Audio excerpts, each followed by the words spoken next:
Which Buccaneer most deserves to be the next player in the Ring of Honor? That and more on today's episode of Locked On Bucs.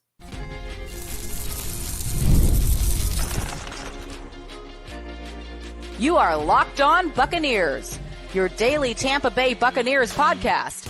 Part of the Locked On Podcast Network, your team every day. What's up, and welcome into this episode of Locked On Bucs, your daily podcast covering the Tampa Bay Buccaneers, part of the Locked On Podcast Network, your team every day. I want to thank you for making Locked On Bucs your first listen or view every day. Don't forget you can subscribe or follow for free on YouTube or wherever you get your podcasts. And of course, you can follow along on Twitter. I am James Yarcho at @JYarcho_Bucs, credentialed member of the media covering your Tampa Bay Buccaneers as deputy editor of SB Nation's BucsNation.com. Here with you Monday through Friday, along with the everydayers. And for that, I want to share my appreciation for your continued support of the show. One of the ways you can support the show is become a Locked On Bucs insider. You're going to get news, rumors, updates, general thoughts, one-on-one conversations with me via text message. Go to joinsubtext.com/LockedOnBucs or click the link in the show notes to become an insider today. This episode is brought to you by Game Time. Download the Game Time app, create an account, use code LOCKEDONNFL for $20 off your first purchase. Terms apply.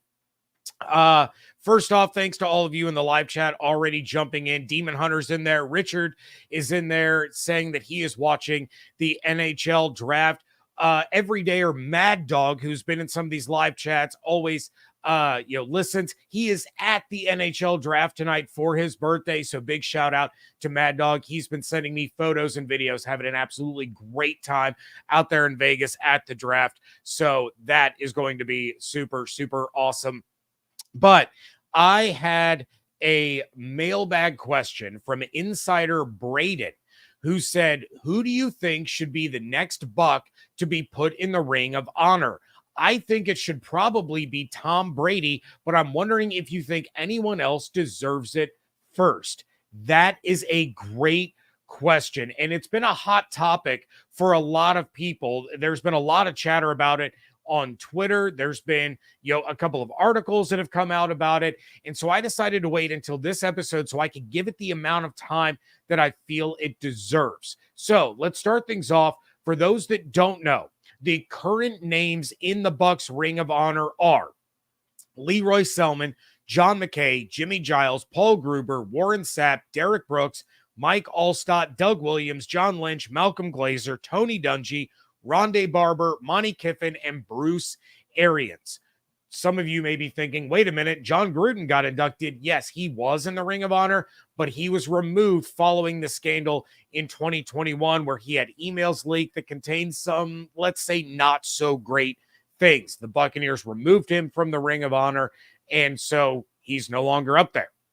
So who should be the next guy in? I have a few nominees, but Braden, let's start with your choice of Tom Brady and whether or not he deserves to be in. Brady played with the Bucs for just 3 seasons, which normally you wouldn't think someone with that short of a tenure would get in, but Arians only coached the Bucs for 3 years. He's up there, but Tom Brady had an impact that most players don't have in just 3 years. So in those 3 years, Tom Brady became the Buccaneers' third all-time leader in passing yards with 14,643. The all-time leader is Jameis Winston with 19,737. He played 5 years. Then second is Vinny Testaverde with 14,820 yards. That was in 6 years. Another full season, Brady might have been able to catch and pass Jameis Winston for number 1 all-time in just 4 years. He's second all-time in touchdown passes with 108, trailing Jameis Winston by 13. So another year, he's definitely at the top of the list there. He's the all-time leader in completion percentage at 66.7 with a minimum of 5 starts. The all-time leader in quarterback rating at 98.1, again, minimum of 5 starts. Second all-time in game-winning drives with 13, trailing Doug Williams by 1. All-time leader in playoff wins, passing yards, and touchdowns. And most importantly, he got a Super Bowl win. In 3 seasons, he has 3 of the top 4 single seasons in passing yards. He has the 2 top single season marks in touchdowns in team history. The top 2 single season quarterback ratings with 5 starts. The second best single season completion percentage with at least 5 starts at 67.5%. Brian Greasy completed 69.3% in 10 starts back in 2004. The most game-winning drives in a single season with 5, and he did it twice. Tom Brady walked into Tampa during a lockdown and rewrote the record books after the age of 40 on his way to a Super Bowl championship with the Bucs. And not even just that. Think about what else he did for this team. He brought in Gronk. He brought in Fournette, Antonio Brown. He made the Buccaneers relevant, made them appointment viewing, took an entire city by storm. This guy absolutely deserves to be in the Ring of Honor. There is no question in my mind about that, but not yet. Not as the next player. And I say that for a couple of reasons. First, he's having a statue unveiled and a number retirement with the Patriots this upcoming season. Do not piggyback off of that.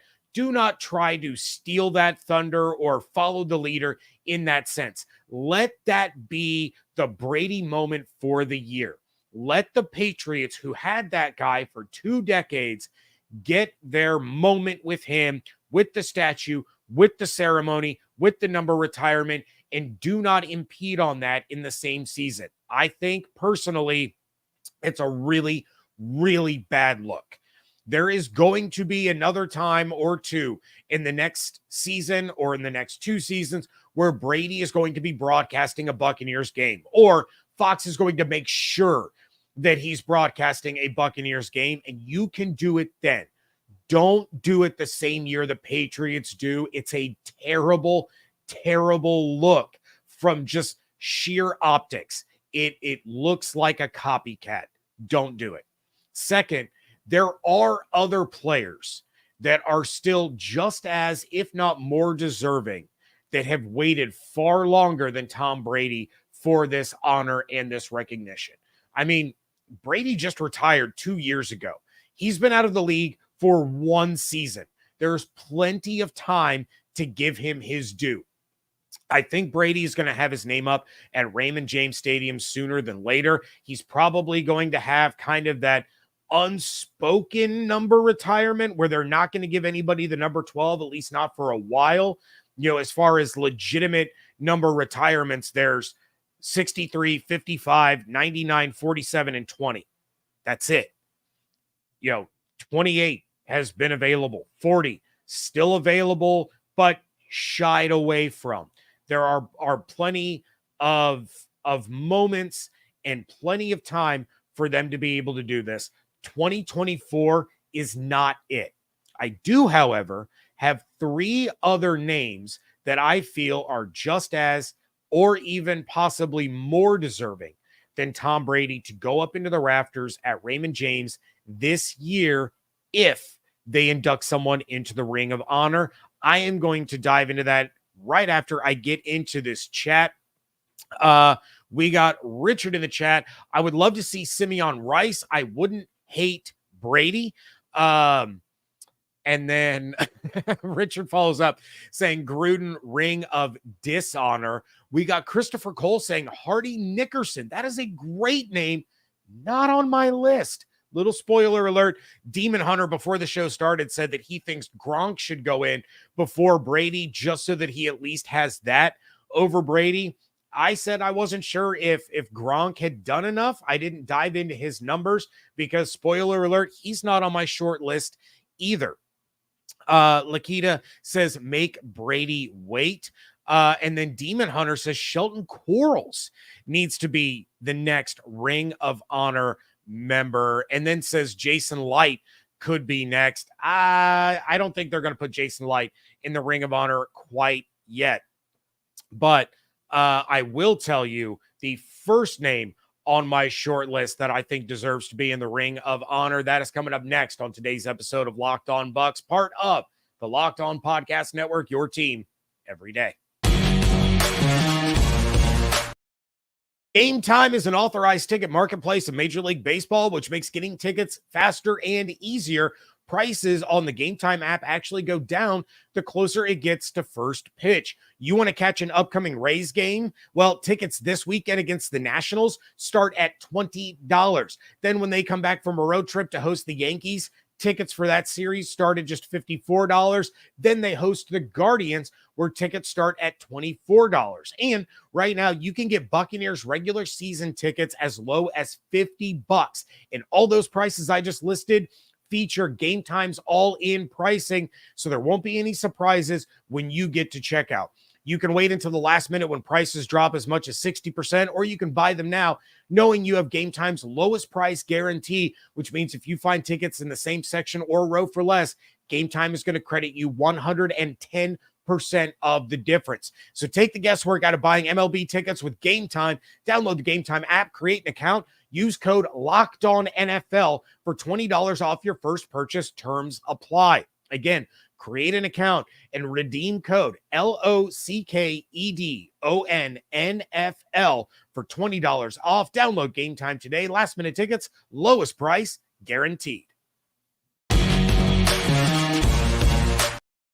Thank you again for making Locked On Bucs your first listener review every single day. Every day, make sure you are coming back on Monday. Plenty more to discuss. I think, don't hold me to this, but I think we are going to start my series on the 15 greatest players in Buccaneers history, the official Locked On Bucs greatest Bucs of all time power rankings. I think we're going to start that on Monday, heading into the holiday.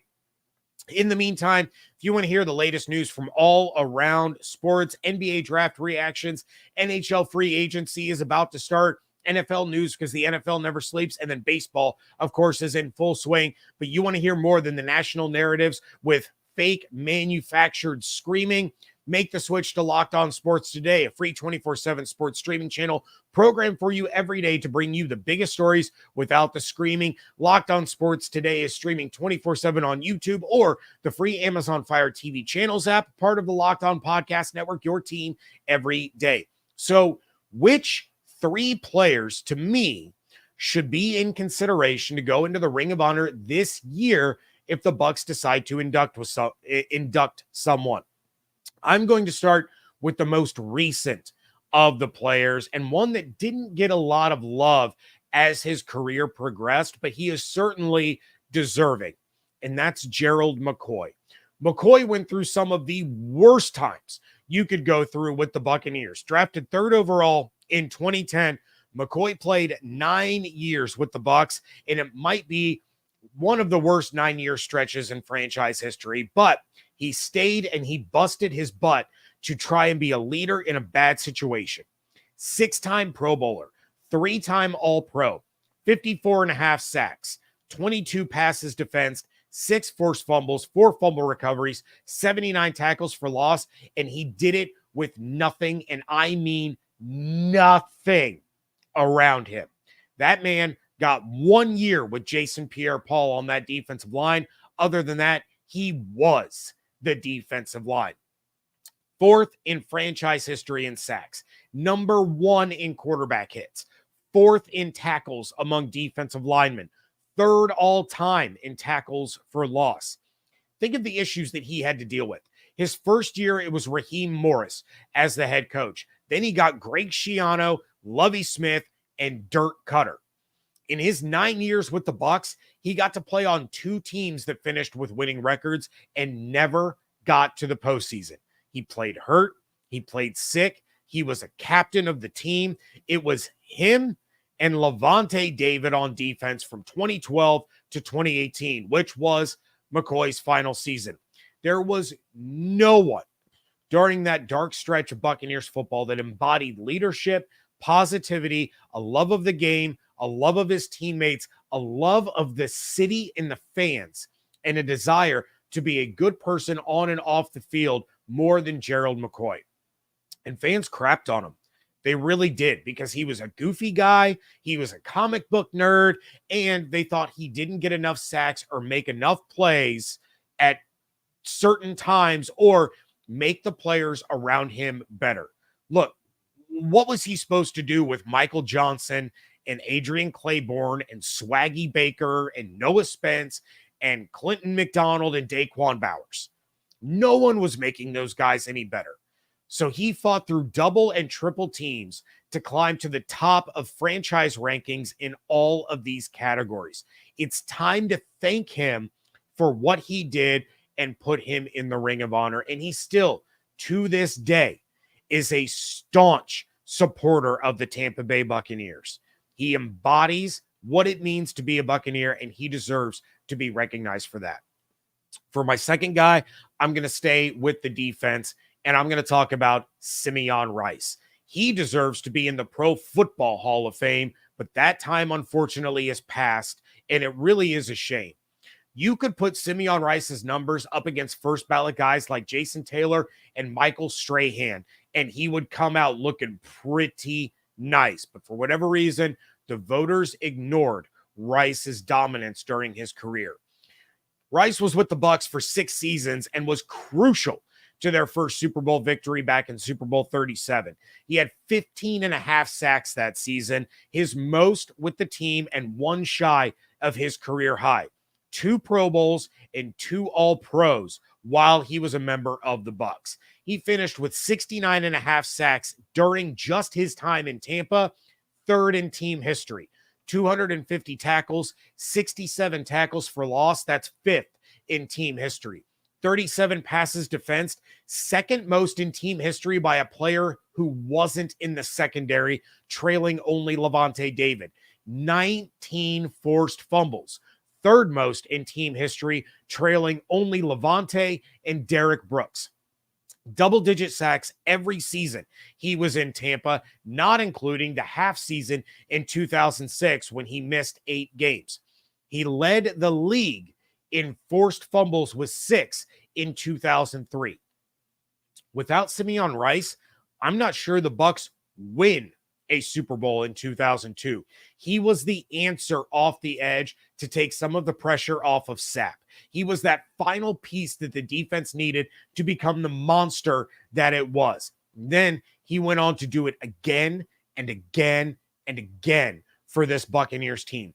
From 2001 to 2005, you could bet your house on the fact that number 97 was going to come away with double-digit sacks and be an absolute force off the edge. It's too bad the NFL didn't start tracking quarterback hits until 2006, because I would be willing to bet that Rice's numbers would be off the charts.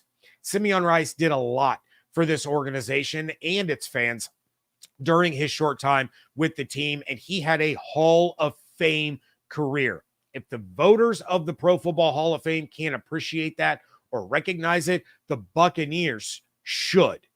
And they need to give him the recognition that he deserves for all he did while wearing pewter and red. Everyone talks about Brooks and Sapp and Lynch and Rondé, as they should.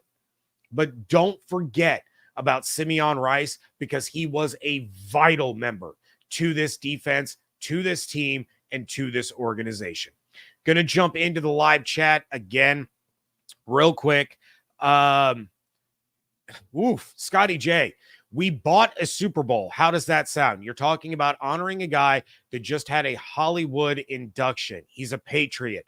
Bucs need to stop being the redheaded stepchildren of the league. Scotty, I am going to vehemently disagree with you. It's not like Brady didn't have other teams interested in him. He was a free agent. He wanted to keep playing. The Bucs didn't buy a Super Bowl with Tom Brady. They filled a need on the roster by replacing Jameis Winston. The Patriots let him walk because they didn't think he could do it anymore. Even going into the season, there were questions around, could Tom Brady get the job done? Could he still play at his age? And he did. And not only did he do it, but then he's at the top of the Buccaneers record books in terms of passing in just 3 years. So this isn't the Buccaneers being the redheaded stepchild. It is the fact that they went out and they got a quarterback that was, he had, without question, the best 3-year stretch of any quarterback in Buccaneers history. He came in, he did that for the Bucs. He got them to a Super Bowl. He won a Super Bowl, and now the Bucs are 2-time Super Bowl champions because Brady came in. So, I don't think that's, the Bucs, taking someone's leftovers. That was, he came in and he did the job and put his name in the record books for the Buccaneers. Nurav says, GMAC, meaning Gerald McCoy, needs double the love for dealing with all of that. Lakita says, oh yes, how could I forget McCoy? Demon Hunter says GMAC deserves the Ring of Honor, maybe even the Hall. I don't know if he's got Hall of Fame numbers, but he's certainly Ring of Honor worthy. However, I do have one more player on my list that needs to be put in the Ring of Honor. That is next on this episode of Locked On Bucs.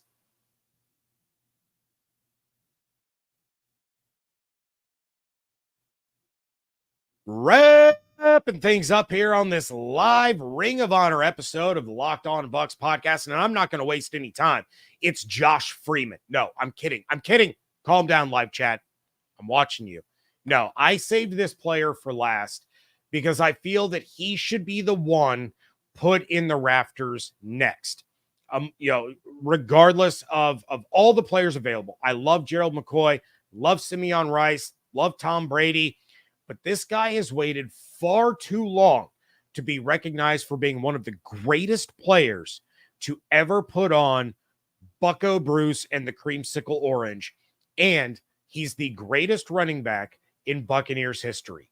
James Wilder was the only reason to watch the Buccaneers through much of the 1980s. And like the teams that Gerald McCoy played on, Wilder played on some absolute stinkers. But he was always incredible.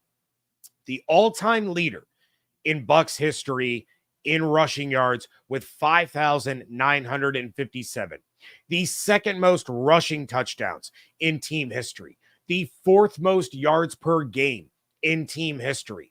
He has the most yards in a single season in team history with 1,544. In that same year, he set the team record for rushing touchdowns in a season with 13. He also has the season with the fourth most rushing yards at 1,300. He also has the most yards per game in a single season. And we haven't even started talking about the receiving. 3,492 receiving yards, as well as 9 touchdowns. That's good for 9th all time in Bucs history in receiving yards and first among running backs. His 9 receiving touchdowns are only 27th in team history, but that's still first among running backs.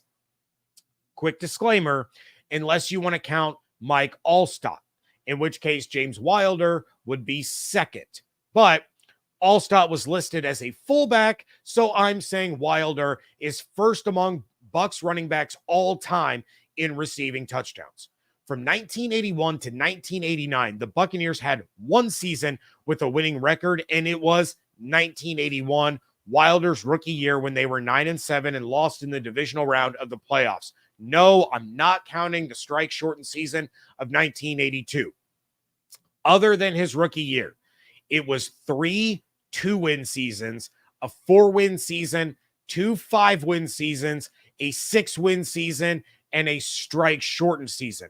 He played for 3 coaches, John McKay, Lehman Bennett, and Ray Perkins. Wilder was one of the greatest Buccaneers of all time and was just unfortunate enough to play during one of their worst decades of football. It's long overdue. It's long overdue, Bucs. It's time to recognize James Wilder for all he did and for being the Bucs' all-time leading rusher all these years later. Think about some of the running backs that have come through here, because the all-time leader is not Warrick Dunn. It's not Michael Pittman. It's not Mike Allstott. It's not Doug Martin, who has the second and third most rushing yards in a single season in Bucs history. There have been dozens of running backs to come through this organization since 1990. And over the last 35 years, no one has been able to do what James Wilder did.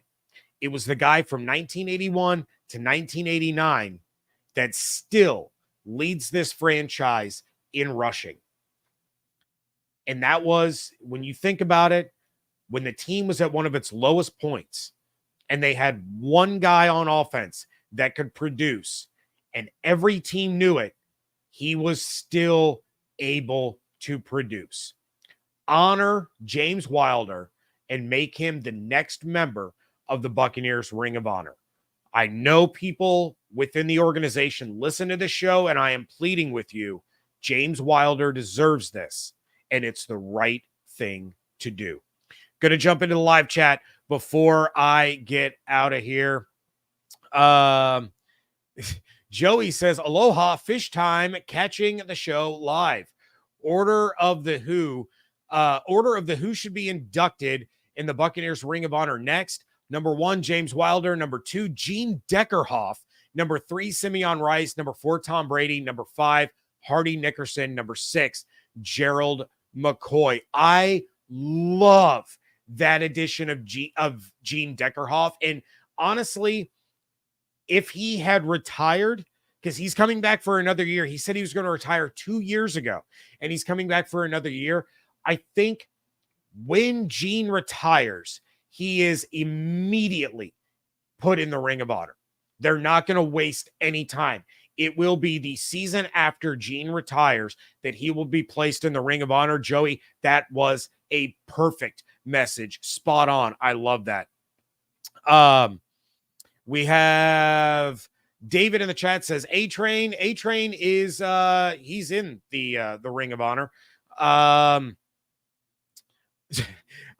And then David says Wilder was before my time. Wish his highlights were in HD. I mean, honestly, he was before my time too. And I also wish his highlights were in HD. But yeah, I mean, I was born in 1985, so I was right smack dab in the middle of Wilder's tenure there with the Buccaneers. But there's no denying what he was able to do while he was there.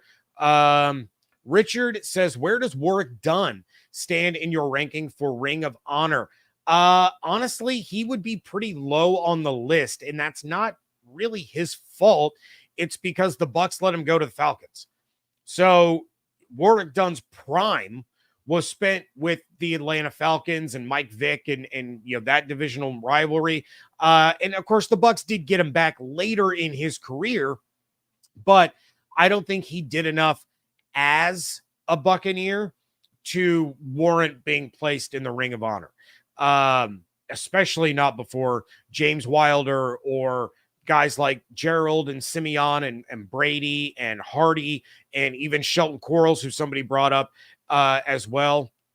I think I would probably put Hardy Nickerson as number 4 on my list. Well, I guess theoretically number 5 because Brady's on my list, but I think the other 3 guys that I spoke about are the ones that deserve to get in there before he does. I don't think they all will. In fact, I would be shocked if even 2 of the 3 get in before Tom Brady, but these are guys that are well deserving of this honor that the Bucs have and can offer them. Yeah, Richard, yeah, he's in there, says too bad I never saw Wilder. Destined for Greatness says I agree on Wilder as much as I would love to see Dunn up there. I think Wilder needs to go in next. You have let's see, John says Baker will bring the Bucs multiple Super Bowl rings. Mark my words, James. John, I hope you're right. And if you are, Baker's going in the Ring of Honor as well. And that number 6 will get retired. So Scotty J follows up on his message, says, I'm old school. Brady didn't show in 2022. He was here 3 years, folks. Am I wrong? Looking back, I was stoked in 2021. Then he laid an egg, then stuck us with the bill. he really didn't even have that bad of a year in 2022. It's still one of the top 4 single season passing performances in Buccaneers history.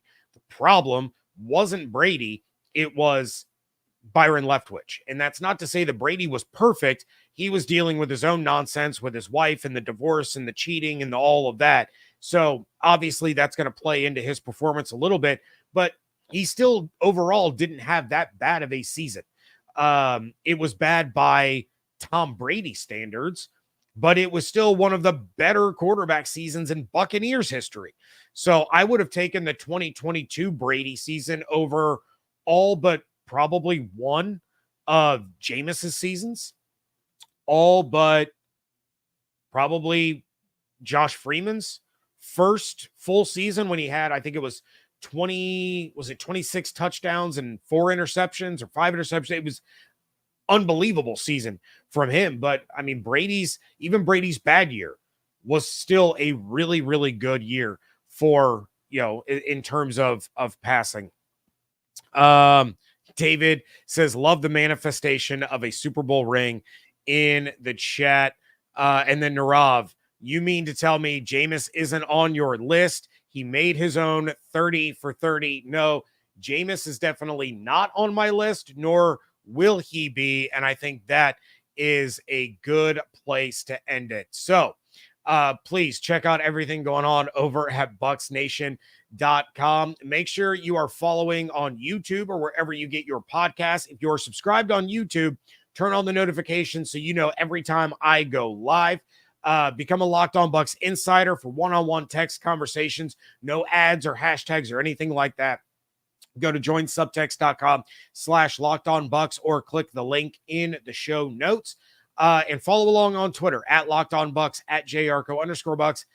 And yeah, that is going to do it. Hope you all have an absolutely outstanding weekend. Stay safe, stay healthy, fire the cannons. I want to thank you so much for joining me right here on Locked On Bucs, part of the Locked On Podcast Network, your team every day.